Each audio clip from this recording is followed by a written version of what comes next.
ষষ্ঠ স্কন্ধ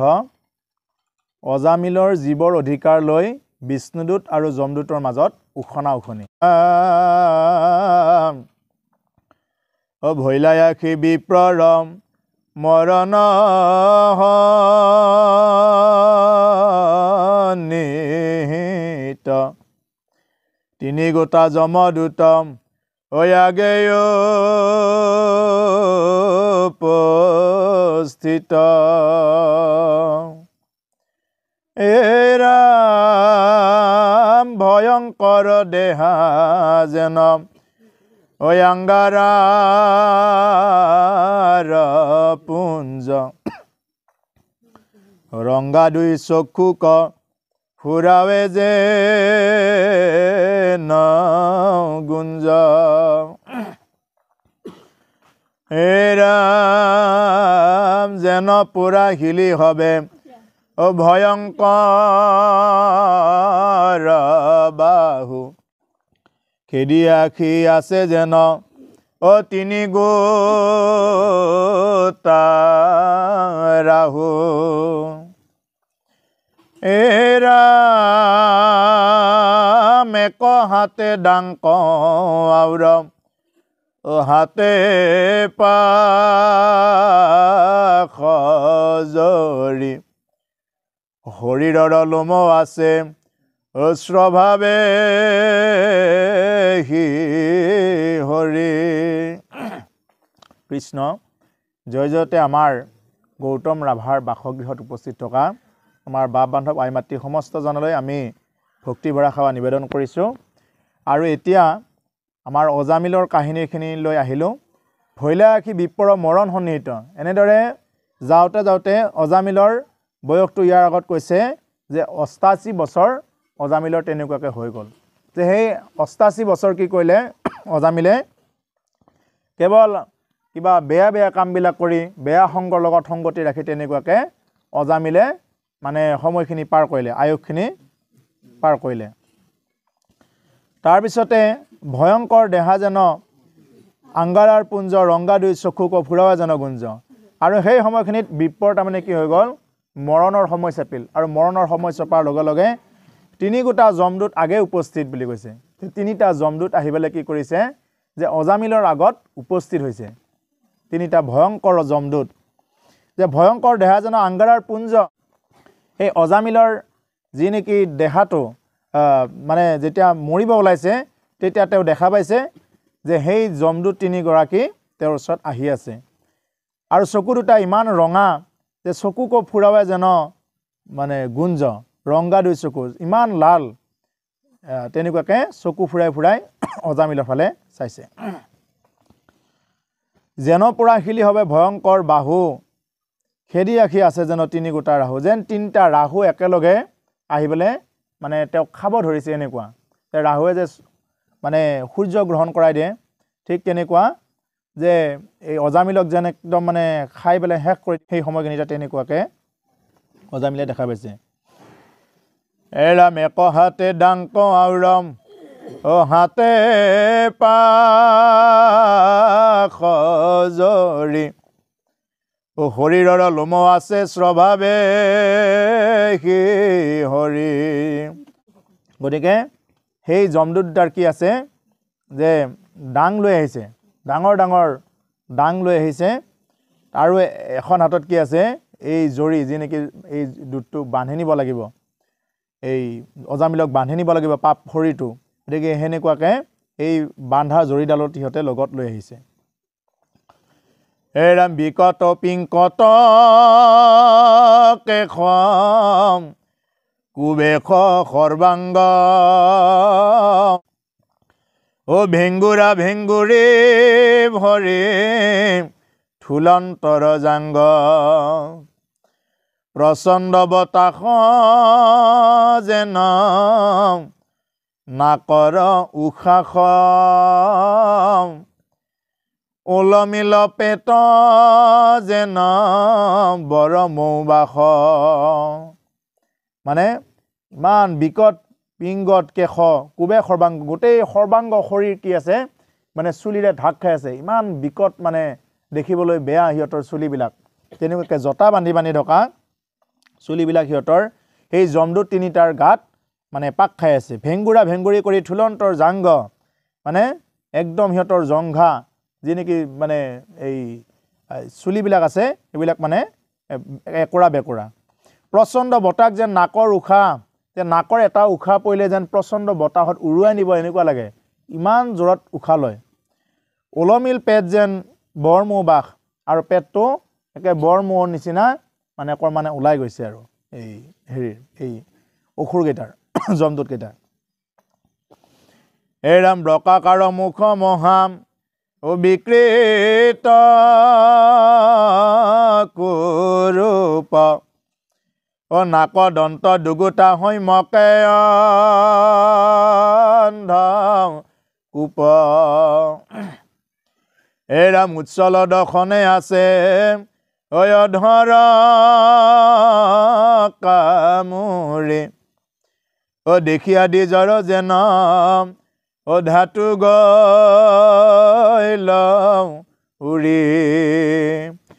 বক্ৰাকাৰ মুখ যেন বিকৃত কুৰূপ মানে সেই যমদূত কেইজনৰ মুখ কেইখন মানে বেকা বেকি দেখিবলৈ কুৰূপ মানে অতি বেয়া দেখিবৰ কাৰণে বেকা বেকি তেনেকুৱা মুখ লৈ পেলাই এই যে চিনেমাবিলাকত দেখুৱাই নহয় কেতিয়াবা বেকা বেকি মুখবিলাক ঠিক তেনেকুৱা মুখবিলাক লৈ আহিছে যমদূত কেইজনে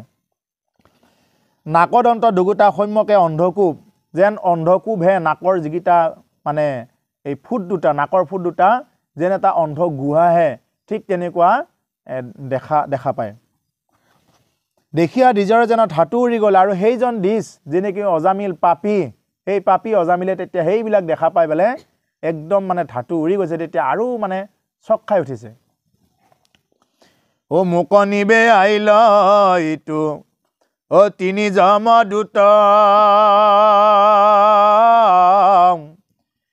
ও পাইলে অন্তকালে ভয় ভৈলয় ভূতয় ৰাম কাম্পে তনু দিজে তেজে লেক মল মূত্ৰ হা কৈক গৈলে মোৰ নাৰায়ণ পুত্ৰ ৰাম আৰু তেতিয়া মানে বিপ্ৰ একদম ভয় খাই গৈছে যে তেতিয়া সেই যমদূত তিনিজনক তেনেকুৱাকৈ দেখা পায় তেওঁ অনুমান কৰিলে যে মোক নিব আহিলে এইটো তিনি যমদূত এই তিনিজন যমদূতে মোক নিবৰ কাৰণে আহিল যিহেতু মই জীয়াই থকা দিনকেইটাত কেৱল মই বিষয় কামবিলাক কৰি থাকিলোঁ পাইলে অন্তকাল ভয় ভৈল যমদূত আৰু যেতিয়া নেকি তেওঁৰ অন্তকাল পালে শেষকাল পালে তেতিয়া মানে এই তেওঁ বহুত ভয় খালে সেইকাৰণে চাবচোন বাৰু আমাৰো কিছুমান মানুহে মৰাৰ টাইমত বহুত ভয় খায় হাগি মুতি লয় এই যে এনেকুৱা হয় বা কেতিয়াবা মানে হঠাতে মৰি যোৱাৰ নিচিনা কৰে আকৌ পটকৈ এই মৰা নাই এনেকুৱা হয় এই যায় এই আহে মানে একদম যমদূতলে বিৰাট ভয় খাই পেলাই তেনেকুৱাকৈ মানে সেই অৱস্থাত তেনেকুৱা হয় গতিকে সেইকাৰণে এই অজামিলৰ অৱস্থাটো তেনেকুৱা হৈছে এই শেষকালত মানে তেওঁ বিৰাট ভয় খাইছে কাম্পে তনু দিজে তিজিলেক মলমূত্ৰ আৰু তেতিয়া মল মূত্ৰ ত্যাগ কৰিছে কাপোৰতে আৰু তেতিয়া এই যিহেতু সৰু পুত্ৰক বৰ মৰম কৰি আছিল কাৰণ একমাত্ৰ কনিষ্ঠ পুত্ৰ দশমগৰাকী পুত্ৰ আৰু সেই পুত্ৰগৰাকীক যিহেতু তেওঁ আৰু বুঢ়া বয়সত বেলেগ কাম নাই কেৱল পুত্ৰগৰাকীক লৈ কি কৰি থাকে যে বাপা নাৰায়ণ ইফালে আহা এনেকৈ মৰমতে নাৰায়ণ নাৰায়ণ বুলি মাতি থাকে কেৱল নাৰায়ণ তই খা নাৰায়ণ তই নাৰায়ণ তই অলপ শুই থাক এনেকৈ নাৰায়ণ নাৰায়ণ বুলি পেলাই সৰু পুতেকক মাতি থকাৰ কাৰণতে এই সেই সময়খিনিতো তেনেকুৱাকৈ নাৰায়ণক মাতি পেলে এই বাপা নাৰায়ণ আঁচনি আঁচনি বুলি পেলাই এই নাৰায়ণক মাতি পেলে আৰু তেতিয়াই তাৰমানে এই ঘটনাখন ঘটিব যাই আছে এৰা মেটেকে বোলন্তে দুতে ধৰিয়া বিপ্ৰক হৃদয়ৰ পৰা আনে আজুৰি জীৱক মহাপীড়া পায়া বিপ্ৰ ভৈলা অচেতন দিলয়াৰ তৰাৱে ৰিংগ আইখ নাৰায়ণ তেতিয়া এটাকে বলন্তে দুটে ধৰিয়া বিপ্ৰক আৰু তেতিয়া কি কৰিলে সেই দূতকেইজনে যমদূতকেইজনে বিপ্ৰক ধৰি ল'লে ধৰি পেলাই হৃদয়ৰ পৰা আনে আজৰি জীৱক তেওঁৰ হৃদয়ৰ পৰা কি কৰিলে এই অজামিলৰ জীৱটো তাৰ পৰা এই যমদূতে লৈ ল'লে মহাপীড়া পাই বিপ্ৰ অচেতন তেতিয়া বহুত পীড়া পালে বহুত কষ্ট পালে সেই সময়খিনিত পাই বিপ্ৰ অচেতন হৈ পৰি আছে দিল আঁতৰ ৰিংগ আইখনাৰ আৰু তেতিয়া মানে একদম আটা পাৰি কৈছে নাৰায়ণ মোক বচোৱা এনেকুৱা মানে আটা পাৰি কৈছে ও জীৱ বাজ কৰি তৰাই ও যাতনা দেহত ও দিলে পিঠি ফৰা বান্ধ কৰি পাছ হাত লগাই দোল গলত চাম মৰ জৰি আনি ও নৰক পেলাইবে জুৰি নে টানি ৰাম হেহি বেলা চাৰি বিষ্ণু দুত ভ্ৰমে সুখে কৃষ্ণৰ কীৰ্তন শুনে মৰণ তাৰ মুখে আৰু তেতিয়া জীৱটো উলাই আনিবলৈ কি কৰিলে একদম দিলে পিঠি ফৰা বান্ধ কৰি পাঁচ হাতত হাতকেইখন পাছফালে কৰি একদম মানে পিঠি চিঠি ফাটি যোৱাৰ নিচিনাকৈ একদম বান্ধি লৈছে যিহেতু তেওঁ পাপী আছিলে পাপী থকাৰ কাৰণত তেনেকুৱাকৈ দিলে লগাই দোল গলত চামৰৰ জৰি আনি গলত কি কৰিছে আকৌ বান্ধি আনে চামৰাৰ জৰি এডালে দি সেই বিপ্ৰক গলতো বান্ধি লৈছে নৰকত পেলাইবে আজৰি নিটানি আৰু নৰকত পেলোৱাৰ কাৰণে প্ৰস্তুতি কৰিছে সেই যমদূত তিনিজনে এৰাম হেহি বেলা চাৰি বিষ্ণু দুতে ভ্ৰমে সুখে কৃষ্ণৰ কীৰ্তন শুনে মৰণ তাৰ মুখে তাকো পীড়া কৰে কোন অধম অবুধে এহি বুলি জ্বলি গইল চাৰি সিদ্ধ ক্ৰোধে গতিকে তেতিয়া কি আছিল বিষ্ণুদূত কেইজন এই সেইফালেদি ঘূৰি আছিল ঘূৰি থাকোঁতে শুনা পালে যে কোনোবা মৰিব ওলোৱা মানুহে নাৰায়ণ নাৰায়ণ বুলি পেলাই মাতি আছে আৰু মৰিব ওলোৱা মানুহে যেতিয়া নাৰায়ণ নাৰায়ণ বুলি পেলাই মাতি আছে তেতিয়া সেই বিষ্ণুদূত কেইজনে মনতে চিন্তা কৰিছে কোনে এনেকুৱা কষ্ট দিছে কাৰ ইমান সাহস যে মৰিব ওলোৱা মানুহক নাৰায়ণ বুলি কোৱা মানুহক এনেকুৱাকৈ কষ্ট দিছে গতিকে তেতিয়া এই বিষ্ণুদূত কেইজনে মানে এই চাৰিজন বিষ্ণুদূতে তেতিয়া মানে কথাটো মানে লক্ষ্য কৰিছে তাকো পীড়া কৰে কোনো অধম অবধে যে কোন অধমে এই যে মৰাৰ সময়ত যিয়ে নেকি হৰিৰ নাম লৈছে কৃষ্ণ নাম লৈছে তেওঁ কোনে পীড়া কৰে কষ্ট দিয়ে এই বুলি জ্বলি গ'লে চাৰি সিদ্ধ ক্ৰোধে আৰু তেতিয়া সেই চাৰিগৰাকী সিদ্ধ কি হৈছে খঙত জ্বলি গৈছে তেওঁলোক হেৰাম ও মৰণতে লৈলে ক নাম তাকো কৰে দণ্ড ৰহ ৰহ চক্ৰে কাটি কৰো খণ্ড খণ্ড এৰাম আমাৰ প্ৰভুৰ নাম লইলে হুয়া ত্ৰাস বনাহি ভয় বুলি সবে তেজিলে আতাস আৰু তেতিয়া কি কৰিছে আগত আহক পিছফালে যে কৃষ্ণৰ কীৰ্তন শুনে মৰণ তাৰ মুখে তাকো পীড়া কৰে কোন অধম অবোধে এই বুলি জ্বলি গ'লে চাৰি সিদ্ধ ক্ৰোধ যেতিয়া নেকি কোন অবোধ কোন বুজি নোপায় তেনেকুৱাকৈ এই কামটো কৰিছে যে কৃষ্ণৰ কীৰ্তন কৰা লোককো তেনেকুৱাকৈ বান্ধি আনিব গৈছে মৰণতে লৈলে হা দুটৰো ভাল থাকে বিষ্ণুদূত আৰু যমদূত মৰণতে লৈলে ক নাম তাকো কৰে দণ্ড ৰহ ৰহ চক্ৰে কৰি কাটো খণ্ড খণ্ড যে বিষ্ণুদূতৰ হাতত যিহেতু চক্ৰ থাকে যে ভগৱান বিষ্ণুৰ হাতত যেনেকুৱাকৈ শংখ চক্ৰ গদাপদ্ম থাকে যি লোকে বৈকুণ্ঠত বাস কৰে বৈকুণ্ঠত বাস কৰা প্ৰত্যেকজন তেওঁলোকৰ হেৰিবিলাকৰ দূতবিলাকৰ বৈকুণ্ঠৰ ৰখীয়াবিলাকৰ চবৰে হাতত এই চাৰিপাত অস্ত্ৰ থাকে চাৰি অস্ত্ৰ চবৰে থাকে তেওঁলোকে পীত বস্ত্ৰ পৰিধান কৰে একদম ভগৱান কৃষ্ণ যেনেকুৱা তেনেকুৱাই দেখা পায় মাত্ৰ অলংকাৰ কৌস্তভমণি এনেকুৱাকৈ কি থাকে এই অলংকাৰবিলাকৰ অলপ চিনি পায় আৰু কিন্তু ভগৱানেহে চিনি পায় সেইটো বেলেগে তাতে কোন কি তাতে ধৰিব নোৱাৰে কোনজন ঈশ্বৰ আছিল মানে চব সমান হয় তাতে গতিকে ঠিক তেনেকুৱা বৈকুণ্ঠখনত যেনেকুৱা সমান আমাৰ ইয়াতো তাৰমানে সেই সমানটো দেখা পাব লাগে আমাৰ ইয়াতে যদি দেহ দৃষ্টিৰে যদি আমি যদি ভক্তি কৰিব যাওঁ তেতিয়া নহয় আত্মদৃষ্টিৰে যে আমাৰ ভিতৰত যে ঈশ্বৰ আছে সবৰ ভিতৰতে যে ঈশ্বৰ আছে এই বস্তুটো ঈশ্বৰীয়ভাৱে আমি তেনেকুৱাকে চাব লাগে সেইকাৰণে কৈছে ৰহ ৰহ চক্ৰ কাটি কৰ খণ্ড খণ্ড যে আজি আমি কি কৰিম চক্ৰ দি কাটি সেই কোন এই দূত আহিছে তাক আমি খণ্ড খণ্ড কৰিম এই বুলি বিষ্ণুদূত কেইজনে খং উঠিছে আমাৰ প্ৰভুৰ নাম ললে হুয়া ত্ৰাস নাহি ভয় বুলি হবে তেজিলা আতাস গতিকে আমাৰ প্ৰভুৰ নাম ললে মানে আৰু ত্ৰাস কৰিব নালাগে নাহি ভয় বুলি হবে তেজিলা আতাস গতিকে তেওঁলোকে কৈছে যে ভয় নাই আমি গৈ আছো এই বুলি বলে তেওঁলোকে আকৌ আহিব খুজিছে এৰাম ভকতকো পীঢ় পাইলে ও পৰম পদে পৱন সংসাৰে পাইলে ও চাৰি পাৰি খদে এৰাম চাৰ চাৰ বিপ্ৰ কপাৰন্তে আখে গেৰি ও কুবাই বেলা গিলা দুট তাক বে বেঢ়ি গতিকে ভকতক পীড়া কৰে পৰম আপদ পৰম আপদৰ সময়ত ভকতক কোনে পীড়া কৰে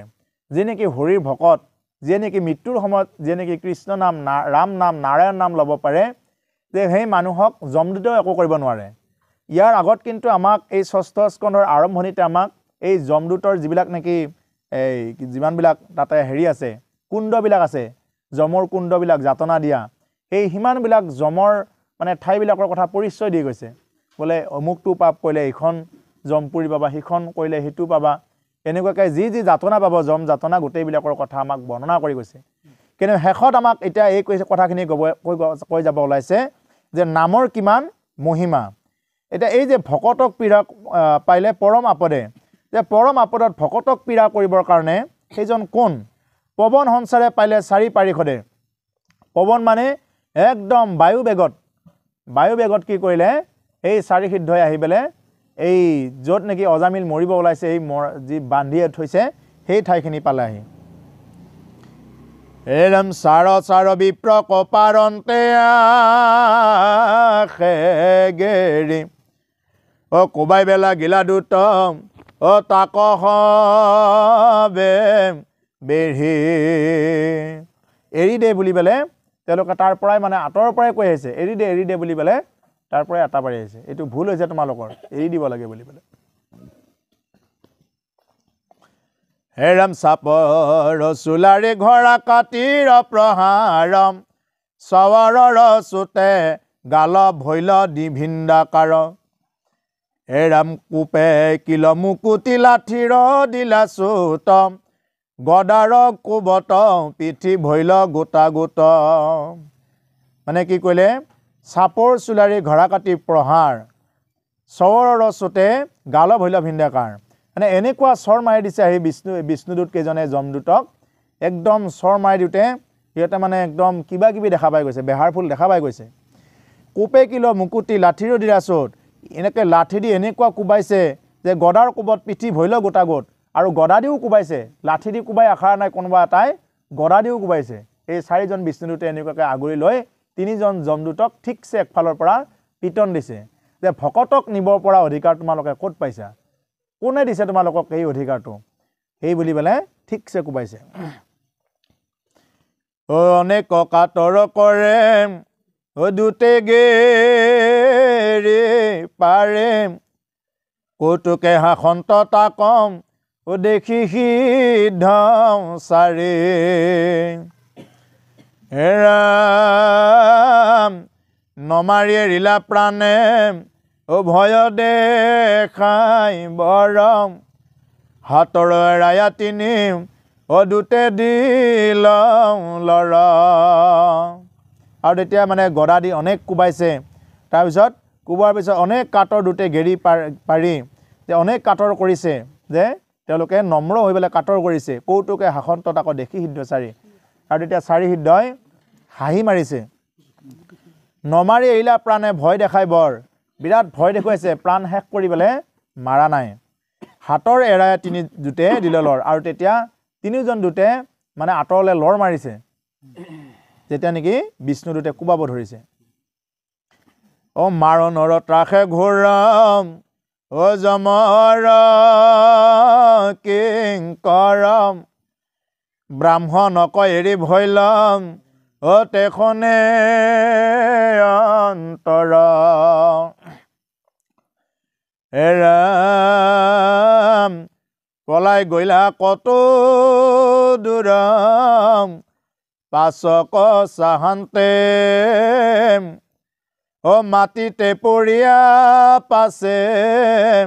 থাকিলা কেংকান্তে আৰু মৰণৰ যেতিয়া নেকি মুখখন দেখা পালে যে সিহঁতে এতিয়া মৰিব গৈছে যে মাৰি পেলাব অলপ থাকিলে তেতিয়া এই যমৰ কিংকৰ যমদূত যমৰ চাকৰ কেজনে কি কৰিছে যে ব্ৰাহ্মণক এৰি ভৈল তেখনে অন্তৰ এই ব্ৰাহ্মণক এৰি থৈ অৰ্থাৎ সেই অজামিল নামৰ সেই পাপী বিপ্ৰজনক এৰি থৈ তাৰ পৰা পলাইছে কৰ্ম অনুযায়ী তো যমদূতে আহিব লাগে আইছিলে ঠিক হয় হয় ঠিকে আছে হয় কিন্তু তাতে মানে ভাগ্য ভাল তেওঁ নাম লৈ পালে পলাই গ'লে কত দূৰ চাহন্ত পাছক চাহন্তে মাটিত পৰি আছে থাকিলা কেংকান্তে গতিকে মানে সিহঁতে কি কৰি আছে মাটিত পৰি এনেকুৱাকে কেকাই আছে এৰাম কাৰে খৰ উখা খতা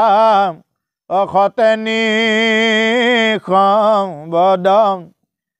পাছে কৃপা ময়ম চাৰি পাৰি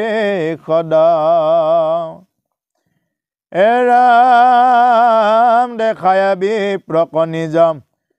ৰূপ মনোহৰম চক্ৰে কাটি লন্ত বান্ধম হাতৰ পাৱৰম আৰু তেতিয়া কি কৰিলে মানে ব্ৰাহ্মণে যি নেকি মানে হাত ভৰি বান্ধ খাই আছে